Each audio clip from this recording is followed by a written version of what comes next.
Hi, Robin. How's it going? I'm doing pretty well, and we have two lovely birds and a whole lot of greenery right now. Yeah, I'm hoping they'll behave themselves and stay on top of their cage. They're quite adventurous, so we may have to crack out the millet. We'll see what happens. Are you worried they're going to fly off? Are they fully flighted? Yeah, they do fly, and they also just love exploring. They're very curious and active, and even within 5 minutes of me letting them out, Lynn had gone off to explore my printer, which is just off the camera to the right. So I had to retrieve him a couple of times already. Yeah. Well, it certainly gives a good view of their personality. So, what can you tell us about how they came to Mickaboo? Lynn and Saffron came to Mickaboo separately. Saffron was found dumped at a nature park in Hayward, and Lynn was found injured in San Jose. But they came in round about the same time, and they ended up getting adopted by some people in 2019 who had just gone through our process. We're looking at cockatiels and found these two charming fellows, and really loved having them. Unfortunately, they are moving out of state, and got a change in circumstances, and they had four cockatiels. They're not going to be able to keep them. So they've come back to Mickaboo because we always make a commitment. Anytime a bird comes into our care, we will always take them back at any point in the future if they need to be rehomed.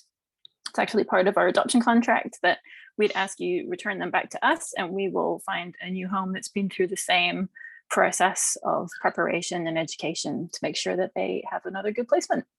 That makes sense. So, the question is, which of these is which? So Saffron's on the right there, the paler one, that just did a little bit of beak smacking. And Lynn is the gray boy on the left, whose crest is kind of sticking up, and now he's doing some beak smacking. There you go. So you said one's a boy, but are they both boys, or is this a male-female pair? We think they're both boys, both male. Oh, and how old are they? Do we know that information? We have guesstimates. We don't have anything definitive. We think Saffron is around about 12, and Lynn a little bit younger, maybe around 7. Okay, that makes sense. Yeah, not too old. So I know you already said they fly, but do they step up?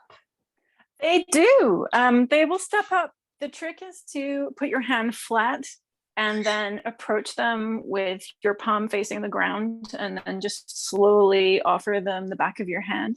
And then they're pretty good about stepping up if you do that. It's not, I wouldn't say it's 100%. I've definitely had them decide they want to go somewhere else, but usually I'm having them step up so that I can bring them out on top of the cage or put them away. And I usually don't have any issues, but they don't like it if you just sort of extend an index finger and push it towards them. But that doesn't work so well. A flat hand is definitely their preference.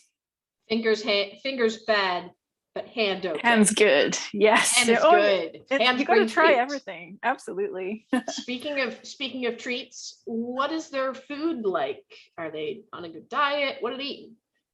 They are mainly eating cakes, so nutrient cakes or Abbey cakes.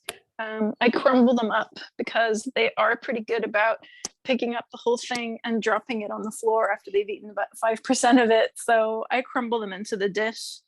I have seen Lynn actually pick up the cake and kind of hold it in his foot, which is unusual for cockatiels. Normally I see that in conures and larger. So he does like to hold his food and chew on it. But yeah, I crumble up the cakes, and then they're pretty good about finishing them.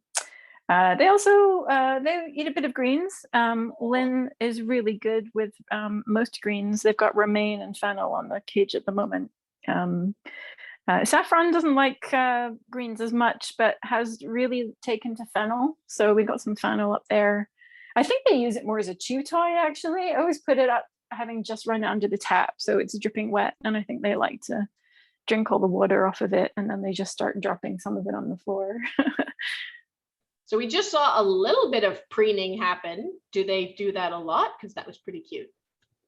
Yeah, they do, but it's usually it ends in a comedy tragedy where they don't get a lot of mutual preening in. They tend to have preening headbutting competitions where they're both demanding to be preened, but no one's actually doing any preening. That's kind of their That's their little act where they sort of go on doing that for about 5 minutes and squeaking at each other, insisting that it's the other one's turn to preen them. The little comedy duo we've got going on here. They do have real character, and every morning when I uncover them, they're all heart wings and beak smacky. They're incredibly sweet boys. They seem very sweet. So I was told that male cockatiels are the real singers, talkers, etc. Do either of them talk? Do either of them sing? Yeah, Lynn is the big singer. He hogs the microphone, and he will sing every day. Usually we get a lot of singing just as we're reaching the end of the day, so it's kind of like a bedtime song. He's got a couple that he likes to do a lot, and then he's got one which clearly sounds like someone's ringtone, which I don't enjoy so much, but it's very impressive, and occasionally he'll take that one out and give it an airing. He'll just make sure that you know that your phone is ringing. So we've talked a little bit about food. We've talked a little about them.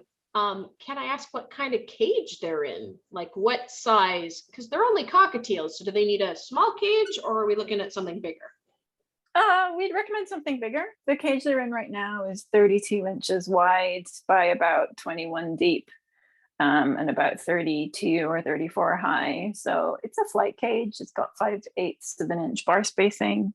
And they make full use of it. They have a rope boing on it, which they quite like actually. They're on that quite a lot. And then some rope perches and a kind of a bridge-shaped perch. They've got an assortment of toys.